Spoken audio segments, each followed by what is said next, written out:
morning everybody! Sama ako sa delivery. So for today's video, pupunta kami sa Michigan ulit. Sumama ako kasi wala akong magawa. Dami! You ready? Yes. Medyo parang uulan mamaya. Looks like it's gonna rain later. Yeah. It's okay. Grass and the plants, trees, they all could use it. Yeah.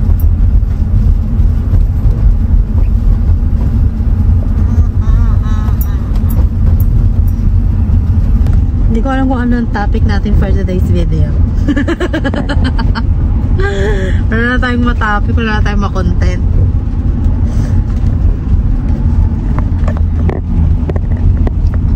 Ganda lang buhay namin pa drive, deliver, sama-sama sa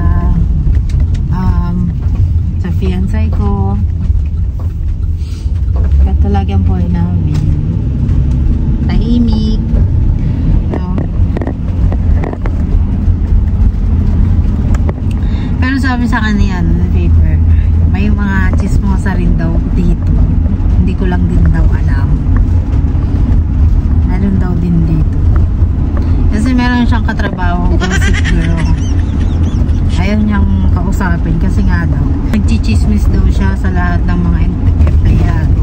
One time kasi nakita ako nung ka-office mate niya na babae. Tanda na. Chinismis daw ako doon sa katrabaho niya na sino daw yung kasama ni Paper, ganyan. Bakit daw nagpapapasok doon sa sa office ng ibang tao. Eh, buwisit si Paper, buwisit. Sabi niya, hindi ka umbos ko para paliwanag ko siya. Aray na. Tumameme yung babae. Nakakaano, no? Kasi, si Paper, pinapaalam niya na lagi na, tulad niyan, pag sumasama ako, meron kaming, ang tawag doon, baby, what is the paper that you always sign to me? What's that called? That's a waiver. Waiver. Meron silang waiver na pag sumama ako, pipirma ako na once na aksidente, ganyan-ganyan. Diba? So, wala siyang pakialam na isama niya ako, diba? May mga chismosa rin pala rin. Kaya lang si Paper, hindi niya na kasi pinapatulan yung mas matanda sa kanya kasi kung nasa lahat babae yun. So, mas maganda daw, umiwas na lang daw kami. Kaya daw pagka one time, pagka nagtrabaho na ako dito sa trabaho niya, ano daw, ko daw pagpapansin yung mga taong kasi marami daw galit doon. One time din daw nagtatrabaho si Paper, sinisira daw yung mga sinisira daw ni Paper yung mga tiles. Sabi ng babae, bakit mo sinisira? Sabi ni Paper, really? Napuno na. Sabi niya ba, talaga? Sinisira ko? Nakita mo, sira? Parang gano'n ng English ba? Pinento niya sa akin. Tapos sabi niya, bad trip siya. Hindi siya naman tumigil kakasalita. Sabi niya, sinisira ko to, dapat sinira ko na, nakita mo na. Tsaka ikaw huwag mo akong bantayan magtrabaho ka na kung sarili mo, hindi ako new hire dito, ganyan. Bad trip siya sa babaeng yung una yung yung black guy na bad trip din siya. Ngayon inilis na kasi nga ang daming kaaway. May mga ganun pala rito, no? Hindi ko lang din alam talaga. Buti nagtatanong ako kung may mga mosang ba dito, ganyan. Meron din pala, no? Mga lang. Kaya pala ayaw niya rin ako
bad trip na ako sa katrabaho ko. Nasasabi ko lang talaga yung dapat malaman. Alam mo, kasi pag hindi mo sinabi, parang patuloy nilang gagawin na ano, di ba? Akala nila tama. Hindi nila alam mali na yung ginagawa nila. Kaya ako pag napuno talaga ako sa mga katrabaho ko, sinasabihan ko ng ganyan. Uy, ano ba yan? Ganyan. Puno na. Baby, there's a bees. I killed it already. You mean a small bee? Yeah. Sure it was a bee? Yeah. Pag napuno talaga ako, sinasabi ko na one time nga nung kailan ba yun? Hindi ko na makatandaan.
kabilang line para mag-passing doon sa unahan, diba?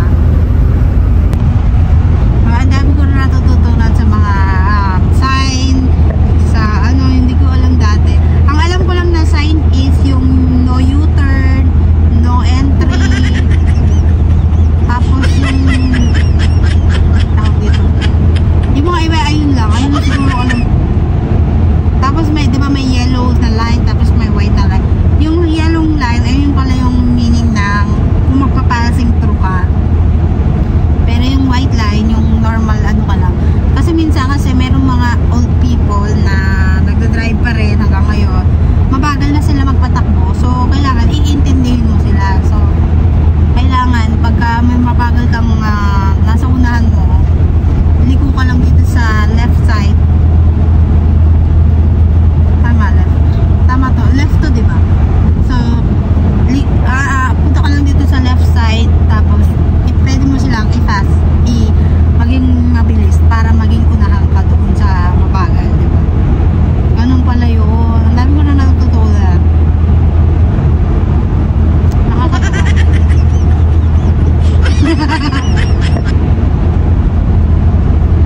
I miss ko na yung mga kaibigan ko. Parang alam mo yun, yung parang hindi kumpleto araw mo pagka wala kang kausap na kaibigan. Kaya nga minsan yung mga kaibigan ko, hahanapan ko rito talaga ng abape para dito rin sila tumira sa ano eh. Although matagal-tagal ang process, diba? Pero pagka nakahanap ako ng mga kaibigan ng ito kasi ayaw makapagkaibigan sa mga ano eh, bad trip na daw siya. Kaya parang natutunan siya eh. Kaya ayaw niya makapagkaibigan. Disappointment lang daw. Siguro ang tindi ng pinagdaanan nito, no? Kasi one time nga, panento niya sa akin na meron daw siyang best friend. Pagka may kailangan daw yung best friend niya, lagi siyang tinatawag. Pero pag ito naman ang may kailangan, pag tinawag siya, lagi daw busy yun. So parang bad trip siya. Diba? Kaya hindi niya siya nakakapagkaibigan. Bad trip lang siya.